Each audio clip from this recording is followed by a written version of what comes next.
Tous les ans c'est la même chose, je veux filmer cette vidéo et il fait trop sombre. Mais aujourd'hui le temps est à peu près clément, je pense que ça va le faire. Ah, c'est froid.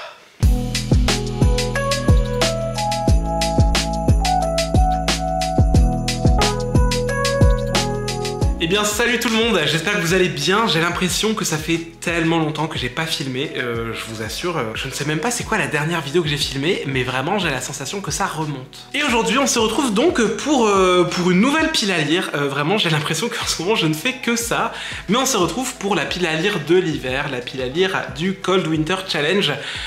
Challenge qui est mené par une main de maître de la part de Laure de la chaîne L'Enluminé depuis 2 ou 3 ans maintenant, et avant c'était géré par Margot Liseuse.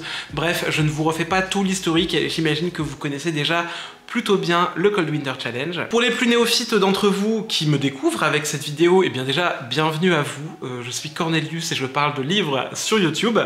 Et donc le Cold Winter Challenge, voilà, c'est un challenge où on a plusieurs menus qui sont composés de plusieurs sous-catégories. Chaque sous-catégorie a un thème, et pour chaque thème, on trouve un livre et on le lit, quoi. Voilà, la base, lire plein de trucs. Et en fait, je me rends compte que souvent quand je fais des piles à lire pour des challenges, je mets tous les livres qui me font trop envie, mais souvent c'est des livres énormes, genre des briques, des parpaings même. Et donc à chaque fois je me mens un peu à moi-même en me disant mais si, je vais y arriver, et au final non, je suis obligé de remanier ma pile à lire parce qu'il y a trop de parpaings, quoi. Et c'est pour ça que cette année, pour le Cold Winter Challenge, je me suis dit allez Quentin, sois un peu sérieux, réfléchis, prends le temps, et j'ai fait une pile à lire avec, certes, comme d'hab, vous me connaissez, des énormes bouquins, mais j'ai ponctué ça avec des graphiques, surtout des mangas, et des romans très courts, genre des novellas, des petits formats, et je me dis voilà, ça va me créer des temps de respiration dans mon challenge, et vraiment, je me dis,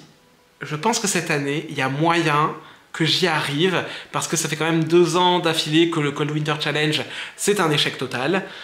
Cette année, j'y crois. Vraiment. Et écoutez, trêve de bavardage, et on va peut-être se lancer tout de suite. On va se lancer avec le premier menu qui s'intitule très sobrement Magie de Noël. Et pour ce premier menu, la première catégorie s'intitule Coupe de champagne. Et pour cette catégorie, les mots-clés sont romance de Noël, amour, amitié, romance adulte. Et j'ai décidé de mettre un livre que je mets tous les ans dans le Cold Winter et que je ne lis pas tous les ans. Donc je me dis, allez, j'avais 203.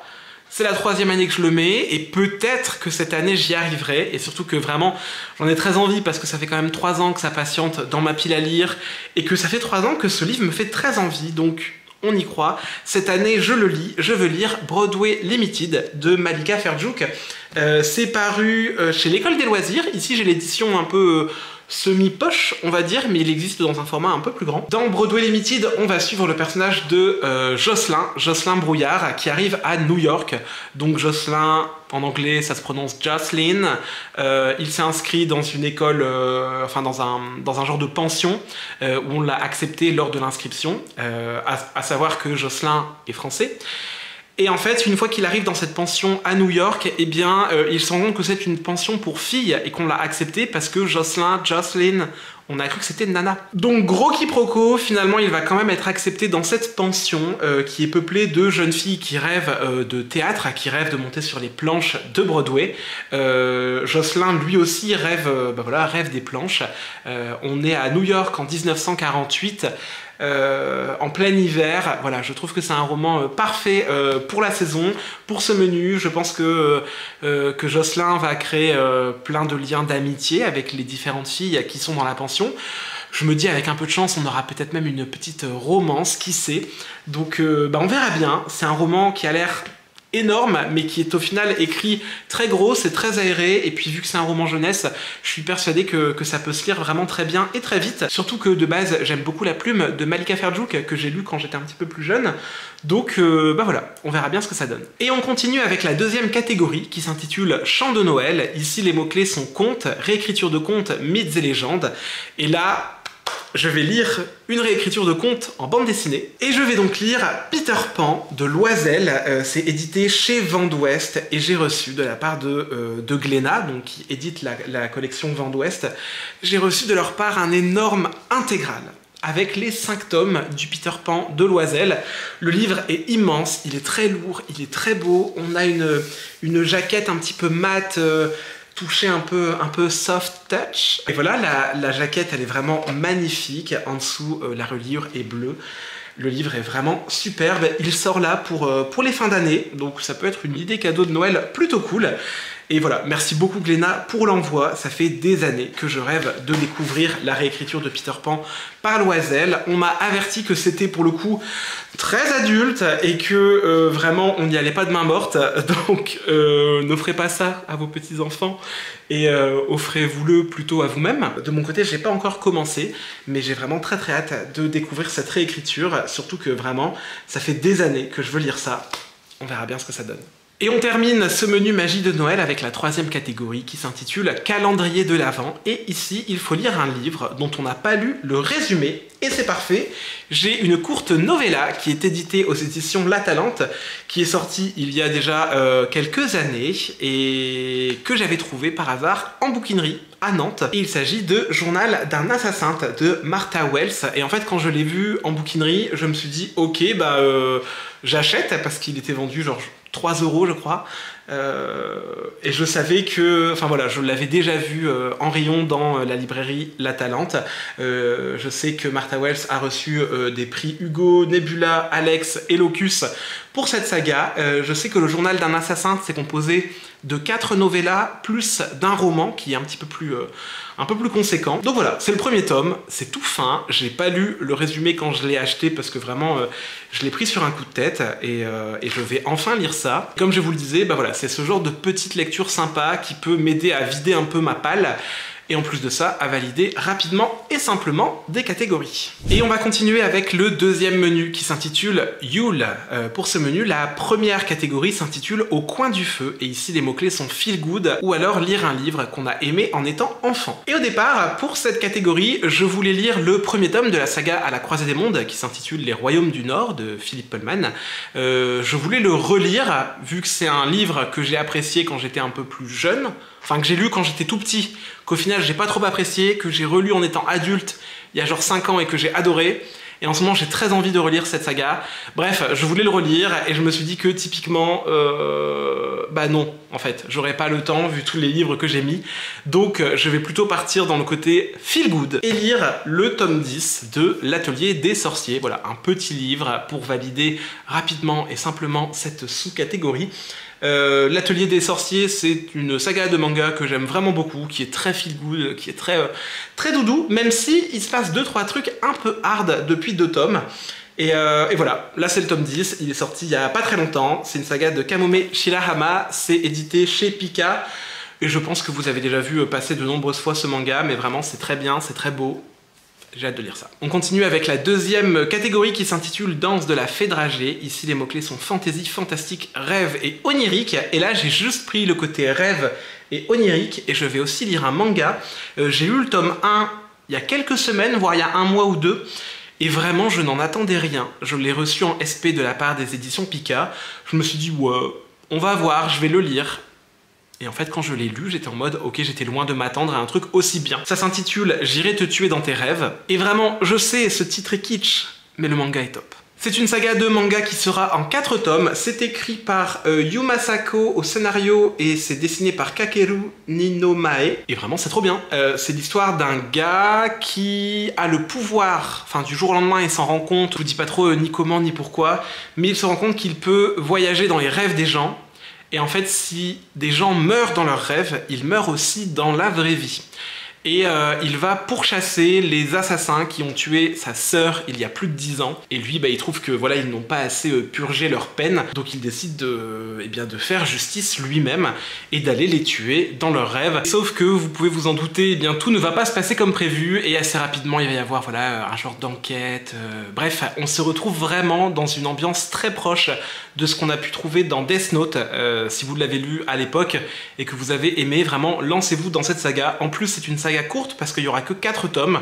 Les 2 premiers sont sortis, donc Voilà, je vous conseille vraiment de vous lancer parce que j'en attendais pas grand chose et ça a été une super surprise. On continue avec la troisième catégorie qui s'intitule Iceberg. Ici, les mots-clés sont secret, famille et mystère. Et là, j'ai mis un livre que je voulais lire pour le Pumpkin Autumn Challenge et que j'ai pas eu le temps de lire. Et vraiment, je suis très déçu de ne pas l'avoir lu parce qu'il me fait extrêmement envie.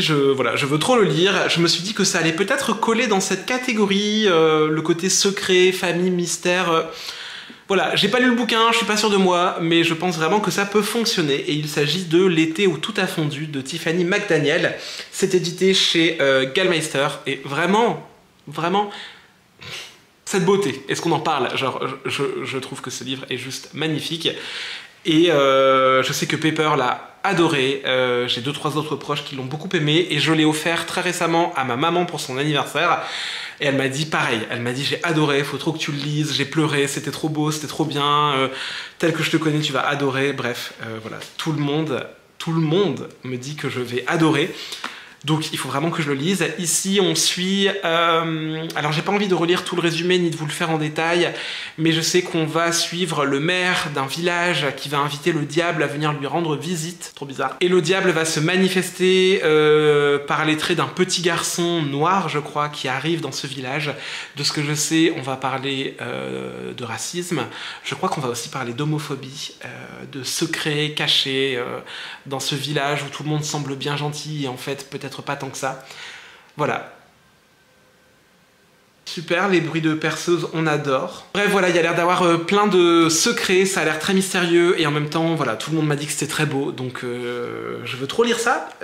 J'espère que j'arriverai à le lire avant même la fin de l'année. J'en suis pas sûr, mais voilà, c'est un des livres que je vais faire passer en priorité dans ma pile à lire. Et on continue avec la dernière catégorie de ce menu qui s'intitule Reine des Neiges. Ici, les mots-clés sont femme de pouvoir, féminisme et sorcière.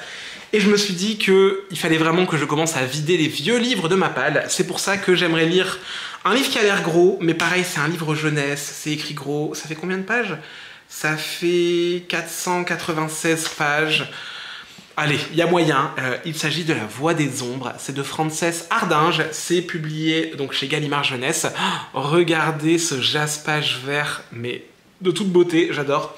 Rien que la couverture est aussi magnifique. Et c'est un livre que j'ai acheté il y a genre 2 ou 3 ans, je crois. Et alors ici, j'ai pas relu le résumé, mais il est très court. Si vous voulez, je peux même vous le lire. On nous dit « La jeune Makepeace avait pourtant appris à se défendre contre les fantômes, mais aujourd'hui, un esprit habite en elle. Il est sauvage, fort, en colère, et il est aussi son seul rempart contre la cruelle dynastie de son père. Dans un pays déchiré par la guerre, Makepeace va devoir faire un choix difficile, la liberté ou la vie. Entre manipulation et possession, une puissante fresque familiale portée par une héroïne forte et indépendante. Pour moi, on y est, femme de pouvoir, le côté un peu sorcellerie avec cette jeune fille voilà, qui voit les esprits, qui en même temps est possédée. Ça a l'air vraiment bien. Je me souviens qu'à l'époque, j'avais découvert ce livre grâce à la chaîne de Bulltop, qui avait eu un énorme coup de cœur et elle m'avait donné très envie de le découvrir. Donc à l'époque, je me suis dit, bah, je me jette dessus. Comme d'hab, et bah, au final, je ne l'avais pas lu. Et je pense qu'il est temps de le lire. Du moins, j'en ai extrêmement envie. Donc pareil, un livre que j'aimerais faire passer en priorité. Et puis vraiment, je le redis, mais il est si beau. Et écoutez, c'est tout pour ce menu. On va passer à l'avant-dernier menu qui s'intitule Hiver sombre. Ici, la première catégorie s'intitule Nakatomi Tower. Et pour cette catégorie, les mots-clés sont thriller, suspense et enquête. Ici, j'ai sélectionné un livre que j'ai reçu il y a peu de la part des éditions Rajo. Et pareil, c'est un livre que j'aurais beaucoup aimé lire pour mon pumpkin. Malheureusement, j'ai pas eu le temps. Et il s'agit des Sœurs Hollow. C'est de Crystal Sutherland. Je pense que je vous l'avais peut-être présenté dans ma pile du pumpkin. Ici, on va suivre 3 sœurs. 3 sœurs qui ont disparu quand elles étaient toutes petites. Et elles sont réapparues du jour au lendemain dans une forêt. Depuis, elles ont toutes les 3 un genre de cicatrice en forme de croissant de lune dans le cou. Et quelques années plus tard, quand ces 3 sœurs vont devenir adultes ou jeunes adultes selon leur âge, eh bien l'aînée va une fois de plus disparaître. Et cette fois-ci, eh bien les 2 plus jeunes vont partir à sa recherche. Elles vont donc mener l'enquête. ça remplit parfaitement cette catégorie. Et apparemment, elles vont être confrontées à des choses surnaturelles, elles vont être pourchassées par un homme avec une tête de taureau. Bref, apparemment ça fait un petit peu peur et en même temps c'est plein de mystères, de sorcellerie. Je suis vraiment très curieux de découvrir tout ça. D'ailleurs, quand je l'ai reçu par curiosité, j'avais lu le premier chapitre et j'avais trouvé ça hyper fluide et bien écrit. Donc voilà, j'ai vraiment très envie de découvrir tout ça et puis surtout d'avoir le fin mot de cette histoire parce que je trouve que le résumé est très intriguant. On verra bien ce qu'il en est. On continue avec la deuxième catégorie qui s'intitule Fantômes des Noëls passés. Ici, les mots-clés sont fantômes, voyage temporel, jeu avec les époques. Et ok, je l'avoue, pour cette catégorie, j'ai un peu triché. J'ai un peu triché parce que j'avais pas spécialement d'idées, je pense, et surtout, j'ai reçu un livre il y a quelques jours que j'ai très envie de lire, que j'avais envie de glisser dans ce challenge, parce que j'avais envie de lire quelque chose qui n'est pas de la SFFF. Or là, c'est fantôme, voyage temporel, bref, on n'aurait pas pu faire pire. Mais moi, j'ai gardé le côté jeu avec les époques. Jeu avec les époques, c'est large. Genre le passé, c'est très relatif. Le passé, ça peut être hier, comme ça peut être il y a 20 ans. Et en fait, j'ai reçu, de la part des éditions Grasset, les caractères de Lison Daniel. Lison Daniel, que vous connaissez peut-être grâce à son compte Instagram, qui s'intitule Les Caractères. C'est un compte qu'elle a ouvert au tout début du confinement, donc en 2020. Et dedans, elle joue des petites scénettes où elle se glisse dans la peau de différents personnages. Et on suit, en fait, dans chaque vidéo de son compte Insta, la vie de ces personnages totalement fictifs, mais qui en même temps pourraient être nos voisins, nos amis, ou même des gens de notre famille, parce que vraiment c'est des monsieur et des madame tout le monde.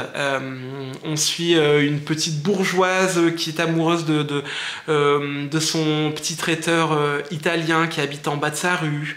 On suit une meuf détestable mais qu'on adore détester, qui bosse dans la com. Plein de petits caractères qui vivent leur vie.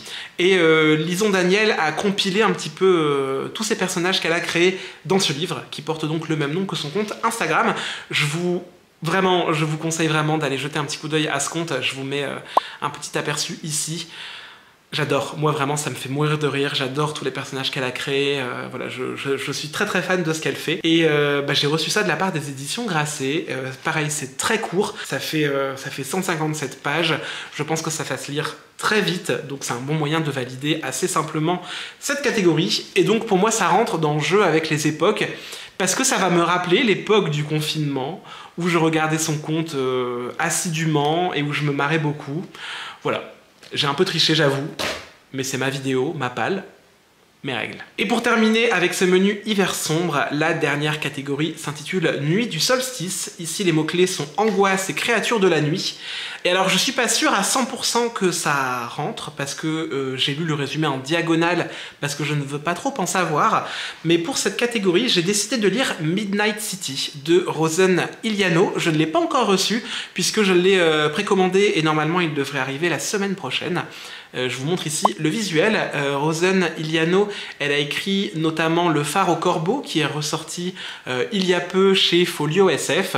Sinon, tous ces autres livres sont auto-édités. Alors vous me connaissez, je lis pas énormément de choses qui sont auto-éditées, mais cette autrice, je la suis depuis très longtemps, grâce à Instagram et à Twitter. Et je me suis toujours dit que Midnight City, ça serait un peu ma clé d'entrée, c'est comme ça que j'ai envie de la découvrir.